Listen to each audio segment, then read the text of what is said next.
Bonjour, fidèles internautes. Sans plus tarder, allons dans Jean chapitre 8, verset 12, qui déclare: Jésus leur parla de nouveau. Il dit: Je suis la lumière du monde. Celui qui me suit ne marchera pas dans les ténèbres, mais il aura au contraire la lumière de la vie.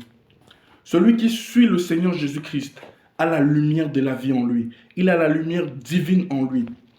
Dans les pays sous-développés, où on a tendance à couper le courant, les gens sont à la recherche, pour ceux qui ont beaucoup de moyens, des groupes électrogènes, parce que cela n'est pas affecté par ces coupures-là. Lorsqu'on a le groupe électrogène, on a toujours de la lumière. Il en va de même pour la lumière de Dieu. C'est une lumière éternelle qui brille, et lorsqu'elle brille, l'obscurité ne peut pas rester où il y a la lumière de Dieu. La parole de Dieu est la lumière qui éclaire notre cœur contre tout faux raisonnement, contre toute fausse doctrine que ce monde nous demande d'accepter. Aujourd'hui encore, en recevant Jésus-Christ dans votre vie, vous recevez cette lumière de la vie en vous. Peut-être n'avez-vous jamais rencontré le Seigneur Jésus-Christ et vous désirez faire de Jésus-Christ le Dieu et Seigneur de votre vie. Vous pouvez le faire tout de suite en répétant cette prière après moi pour prendre le train du salut et dire non à l'enfer. Vous pouvez répéter cette prière après moi. Merci Seigneur Jésus-Christ d'être mort à la croix pour mes péchés.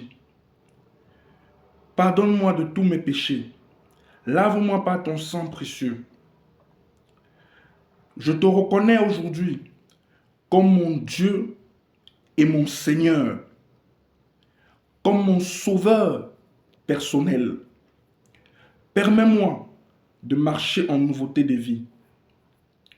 Accorde-moi ta faveur divine, sauve mon âme. Au nom puissant de Jésus-Christ, j'ai prié. Amen. Je vous souhaite maintenant le ou la bienvenue dans la famille chrétienne. Et lorsque vous venez à Jésus, je ne vous ai jamais dit que votre vie sera la plus belle du monde. Satan va souvent vous combattre parce qu'il veut entraîner avec lui le maximum d'âmes en enfer.